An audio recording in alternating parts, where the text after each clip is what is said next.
السلام عليكم ورحمة الله وبركاته. الحمد لله العلي الأرفق جامع الأشياء والمفرق ذي النعم الواسعة الغزيرة والحكم الباهرة الكثيرة، ثم الصلاة مع سلام دائم على الرسول القرشي الخاتم وآله وصحبه الأبرار الحائز مراتب الفخار. کتاب التوحید کا آج درس نمبر 40 ہے.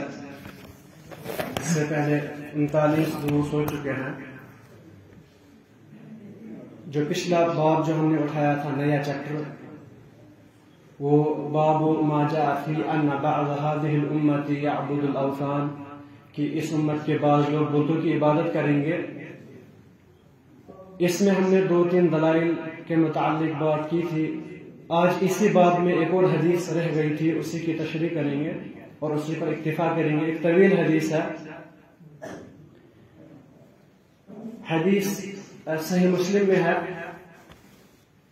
آخر پہ کچھ الفاظ جو ہے وہ امام برقانی نے اپنی صحیح میں لائے ہیں، لیکن اصل حدیث جو ہے صحیح مسلم میں ہے.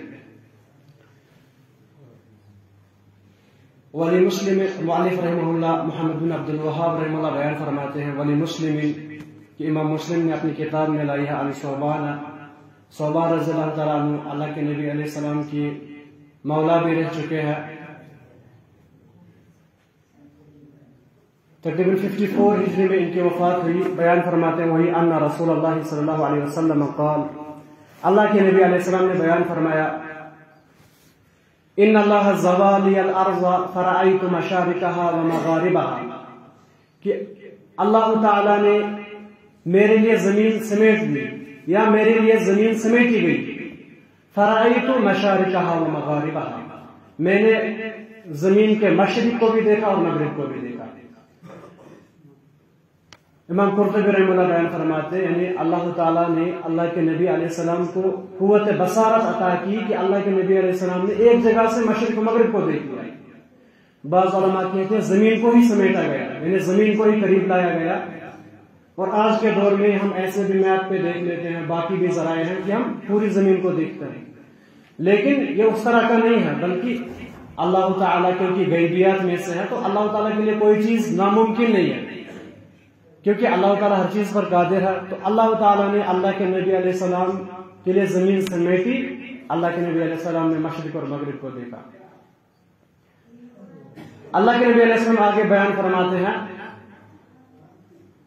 وَإِنَّ أُمَّتِي سَيَبْلُغُ مُلْكُهُ مَا زُوِيَ لِي مِنْهَا، اور میری امت کی بادشاہت، یعنی امت اجابہ، یعنی مسلمانوں کی بادشاہت وہاں تک پہنچے گی جہاں تک زمین میرے لیے سمیٹی گئی، یعنی مشرق و مغرب تک میری امت کی حکومت بادشاہت اسلام پہنچے گا. اور پھر فرماتے ہیں اللہ کے، کیونکہ ہم دیکھتے ہیں مشرق و مغرب جو اللہ کے نبی علیہ السلام کے لیے سمیٹا گیا، مشرق و مغرب تک، شمال و جنوب کے مقابلے میں مشرق و مغرب میں زیادہ دین پھیلا. مشرق میں، مشرق کے اینڈ یعنی ہند، سندھ وغیرہ یہ جو جگہیں آتی ہے، خراسان، اور مغرب کی بات جب بات کرتے ہیں تو مغرب میں باقی علاقے شام وغیرہ، اسی طرح سے اندلس وغیرہ آتے ہیں. تو اور عمر رضی اللہ عنہ کے ہی دور میں یہ ملک، یہ جگہیں فتح کی گئی. عمر رضی اللہ تعالیٰ عنہ کے ہی دور میں ان کے فاتح جو ہے عمر رضی اللہ تعالیٰ عنہ ہی ہیں.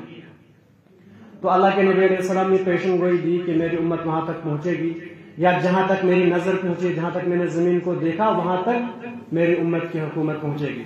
پھر بیان فرماتے ہیں وَأُوتِيتُ الْكَنْزَيْنِ الْأَحْمَرَ وَالْأَبْيَضَ، اور مجھے 2 خزانے عطا کیے گئے، ایک تو لال اور دوسرا سفید.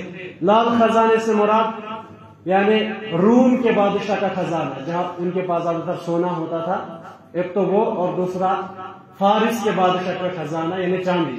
اللہ کے نبی علیہ السلام نے کہا اوتیت الکنزین الاحمر والابیض، مجھے 2 خزانے عطا کیے گئے. اور عمر رضی اللہ عنہ کے ہی دور میں فارس اور روم کو فتح کیا گیا اور ان پر قبضہ کیا گیا. تو یہ اللہ کے نبی علیہ السلام کی پیشن گوئی تھی.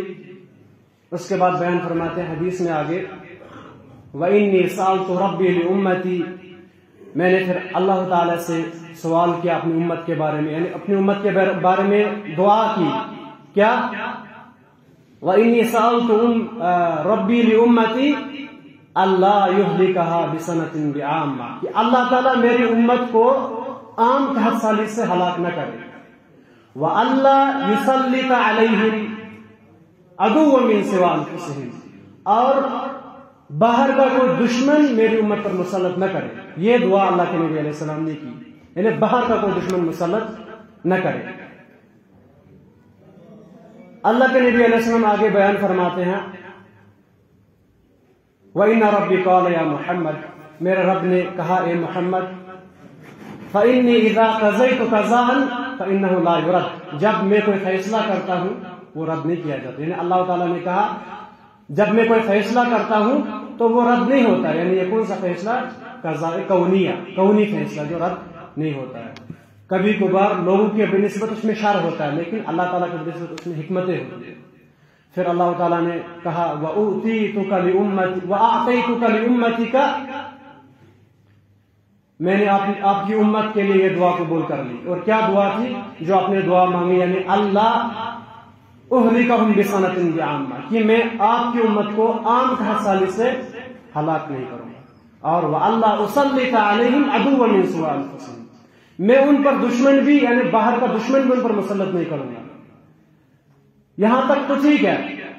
اس کے بعد بیان فرمایا وَلَوْ اجْتَمَعَ عَلَيْهِمْ مَنْ بِأَقْطَارِهَا کیوں نہ لوگ جماعت در جماعت یعنی دشمن آپ کی امت پر حملہ کرے پھر بھی مسلط نہیں ہوں گے، لیکن بیان فرمایا حَتَّى يَكُونَ بَعْضُهُمْ يُهْلِكُ بَعْضًا یہاں تک کہ وہ آپس میں ایک دوسرے کو ہلاک کرنے لگ جائے، وَيَسْبِ بَعْضُهُمْ بَعْضًا اور آپس میں ایک دوسرے کو قید کرنے لگے۔ یہاں تک بیان فرمایا یعنی آپ کی امت دشمن کی وجہ سے ہلاک نہیں ہوگی الا جب وہ آپس میں لڑنے لگ جائے۔ تو یہ اللہ کے نبی علیہ السلام نے پیشن گوئی دی اور یہ صاف طور پر واضح ہے۔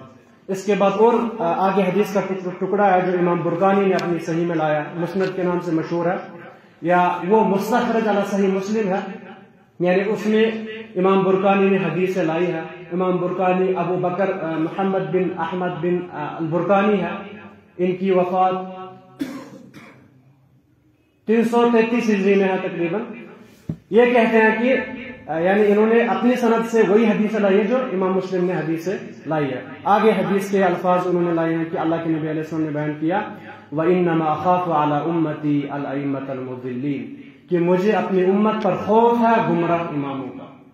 اپنی امت پر مجھے خوف، جو بہت زیادہ خوف ہے وہ ہے گمراہ اماموں کا۔ علماء بیان فرماتے ہیں ائمۃ المضلین گمراہ اماموں میں ایک تو علماء سوء آتے ہیں اور حکمران آتے ہیں، اسی طرح سے عباد یعنی عبادت میں جو مشہور ہیں جن کی لوگ اتباع کرتے ہیں، ان کے متعلق اللہ کے نبی علیہ السلام نے کہا کہ ایسے ائمہ آئیں گے۔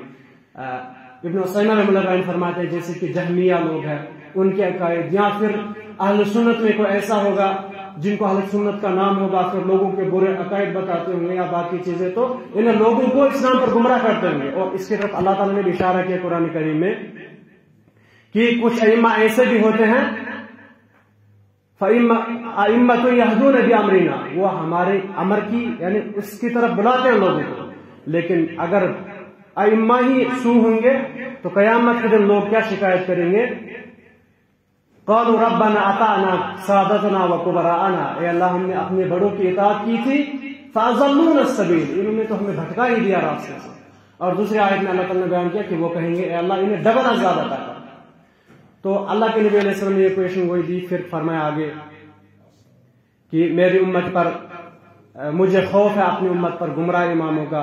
پھر آگے بیان فرمایا اگر ان پر تلوار اٹھا لی جائے، یعنی اگر آپ کی امت یا میری امت میں اگر جنگ شروع ہو جائے لم ترفع الی یوم القیامہ فاذا وقع علیہم السیف اگر وہ آپس میں لڑنے لگ جائے یا ان پر دشمن مسلط ہو جائے اپنی لڑائی کی وجہ سے، پھر لم یرفع الی یوم القیامہ یہ لڑائی قیامت تک ختم نہیں ہوگی۔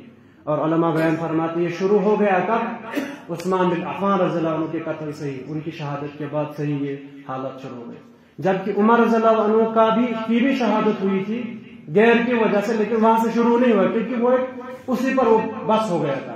لیکن جب عثمان رضی اللہ عنہ کی شہادت